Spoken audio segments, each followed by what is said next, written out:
Welcome back to the Hive, everyone. We are coming down the home stretch of our Hello Alice Mahjong quilt.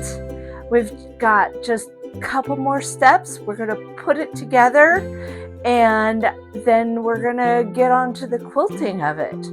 Today, we're going to see it pieced all together. We've got some magic that's going to happen over at the sewing machine. Last time we were here, we were talking about putting together these squares, these blocks. We're going to piece these together and then we're going to see how they fit in with the rest of the block. So welcome to Quilting with Queen Bee. I'm Brenda and I'm going to walk you through this. Let's get to it. Okay, before we get started on the sewing, because this part, it is crucial we get the placement just so that we can get the effect when we put all the parts together. I want to show you my nest that I've made. So I brought all the pieces. These are not connected, and these are 2 of the 4 corner pieces that we're making, and I have them in exactly the spots that they need to be for me to be able to just put them together, you know, fold this over like this. Actually, I'd fold it the other way. But, and I will start at the top, and I'm going to chain piece this, then this. Now I'll take that off, and then I'll sew those together. And I'll show you what I mean as I'm doing it. It's just kind of a way to keep the pieces that go together. So just wanted to show you a little bit of the setup that I have so that I don't have a sad reality when I look at my pieces and wonder why they don't work the way that I thought they would. All right, let's go. So for our first piece, I want to take the far left top. Let's get the top here. Hang on. The far left top piece, and then the right top piece, and I want to make sure that the blue border is facing, let me see if I can get this. So these 2 edges are going together. So there's nothing meeting.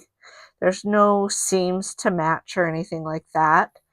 But if I have 2 long borders, I've done something wrong.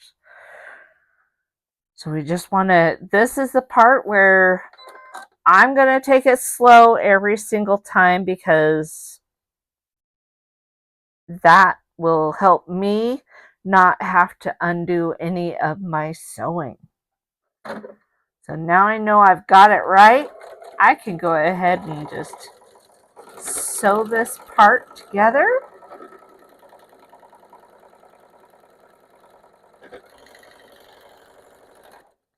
And I'm going to leave it right there. And like I said, I was going to chain piece. Now I'm going to take the lower left, and I'm going to take the lower right, and this time I want the 2 caterpillar squares to meet. There are seams at the bottom of this that will need to match up. So the teacups will need to match those up, and then these 2 pieces will need to match up. So we'll go ahead and get that going on here.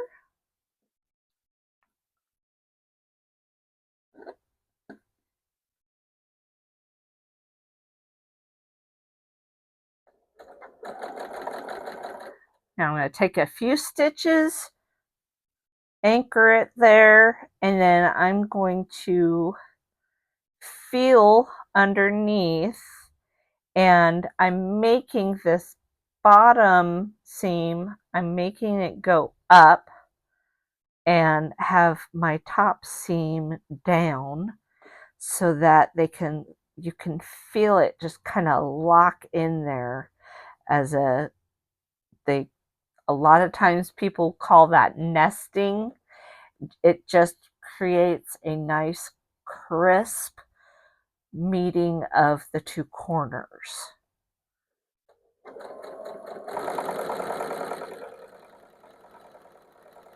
And then as I reach that point, I'm going to stop and I'm going to go to the next seam, which is right here. And let me see if I can get this a little bit closer here. So I'm taking this and I'm folding it up, and I'm just kind of shifting it with my thumb and my index finger to try and get that fold to catch on either side. Once I feel it, the top hit up against that ridge, I know that they've nested and I can go ahead and sew on. And then the last piece is just make sure those corners are lined up on the bottom. And now, when I take these off the machine, the top half and the bottom half are stuck together by this thread right here. And then I can open this up. And then I open up the top side. Now we have a few seams that we're going to come up against. The two edges over here. The outside, middle, and then this main seam here. But once we get past here, it's smooth sailing because there's no seams on this side. So we'll go ahead, get these matched up.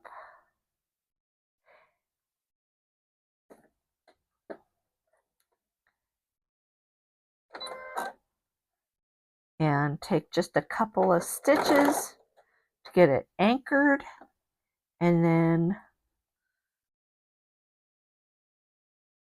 feel for that ridge. Once you feel like it's up against there, then you can sew to there, then feel for the next ridge. And most of the time I found if you're careful about your cutting, your measurements, and you keep a consistent 1/4 inch seam, and the first time I heard that, I didn't understand it. So what I have come to find out, and what I've realized that truly means, is everyone's 1/4 inch is a little different, and that's okay as long as it's consistent. If you do a wider 1/4 inch on one part but a skinnier one on another part, then that's where your problem is going to start creeping in, because now things are not going to fit together as nicely. And it's just that consistency helps make this go a lot smoother.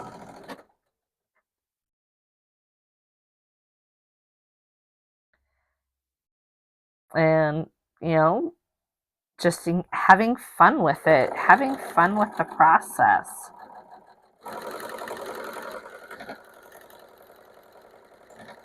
All right.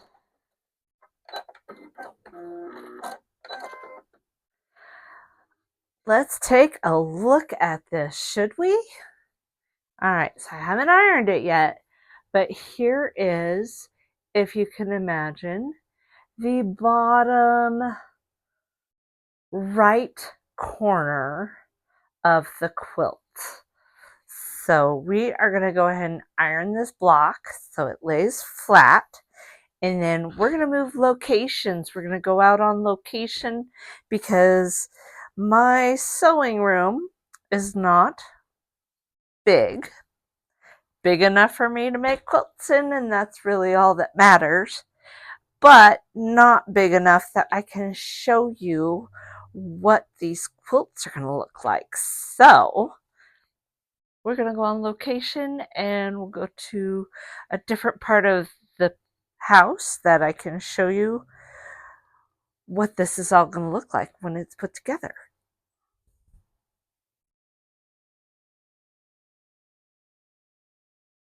All right, got that all nice, and it's important for me to keep the orientation correct.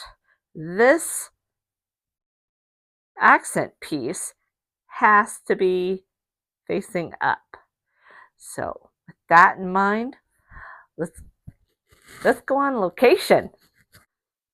Here we go. Here is a place that we can lay this out. So this is my design floor, mostly because they don't have enough room for a design table.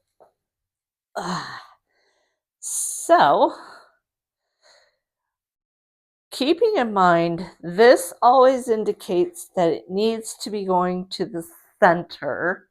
So I am going to put these two there. And then I am going to take these top ones and put them up here.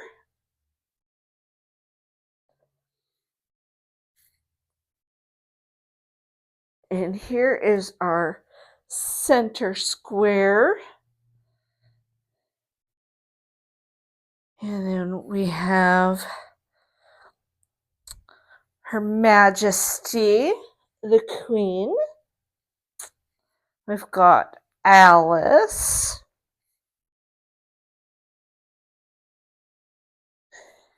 And then, of course, we've got our Cheshire Cat and the Mad Hatter. And let's get these a little more tightened up here so you can see what it's going to look like.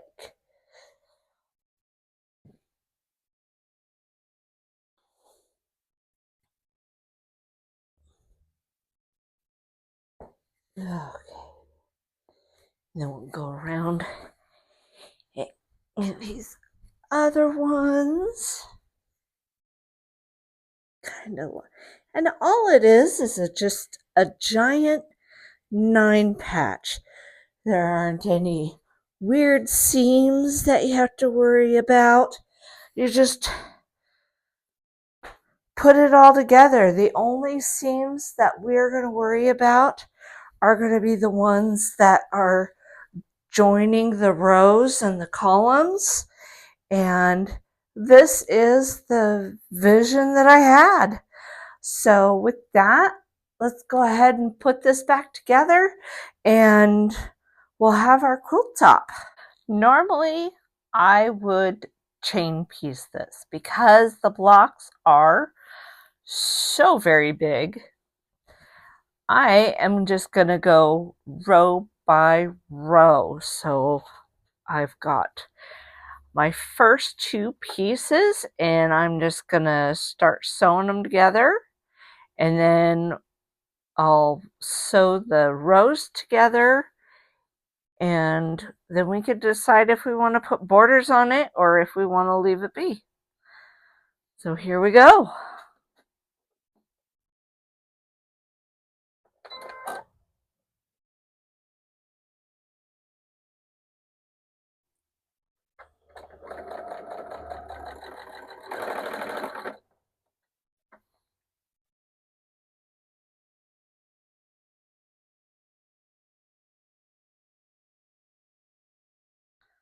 And it's so down the way.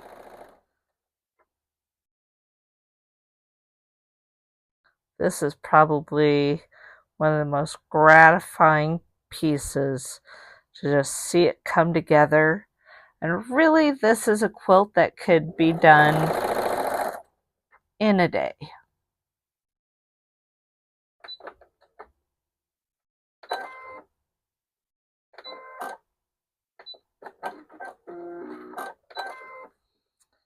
Oops, my fabric slid off a little bit there.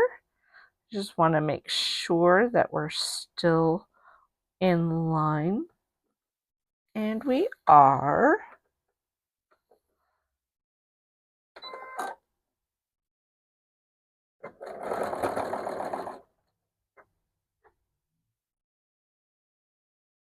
There we go.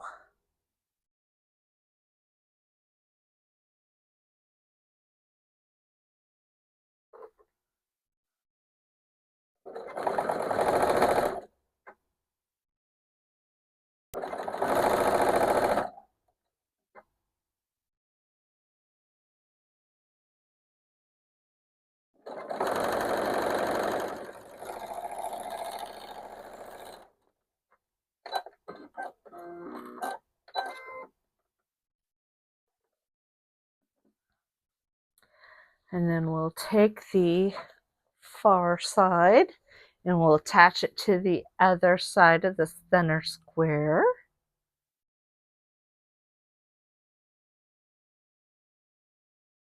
The center block here.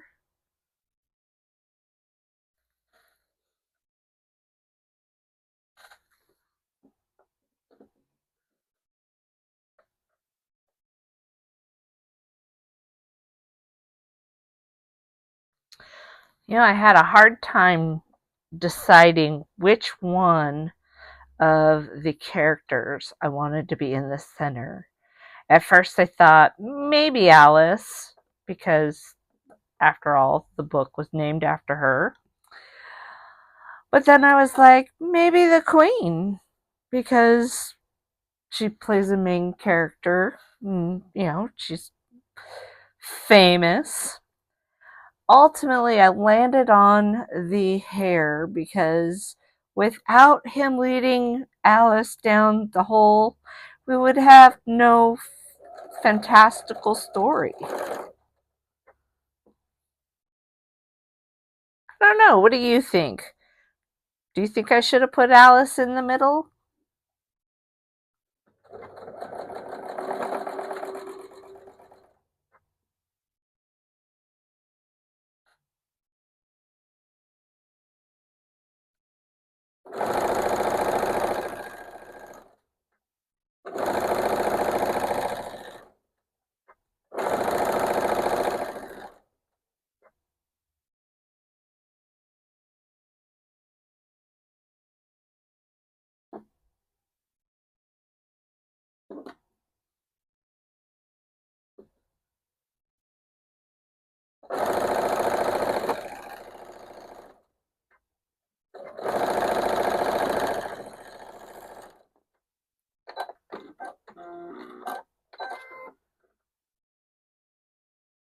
And just like that, we have the top row done. And I will come back to you when we have it all put together.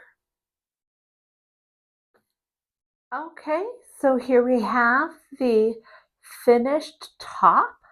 Everything is joined, and we added a couple of layers or a couple of borders. We did a 2-inch inner border and a 4-inch outer border to just kind of round everything out.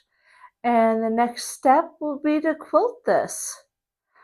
Let me know what in the comments what you think, and if you would do something differently, I'd love to hear it. So there we have it. We've got our Alice, Hello Alice, Mahjong 3D Illusion Quilt. Boy, the title keeps growing, doesn't it? No. But I mean, there's so much going on, so much unexpected twists and turns. And just with the simple twist of a block, you can have something that looks really complex, and it's truly not. So thank you for joining me today. Please, if you liked what you saw here today, hit subscribe, like, share, leave me a comment. I love to hear from you all. And next time we're going to be on the long arm quilting this quilt. Have a wonderful day, and I can't wait till you come back to the hive.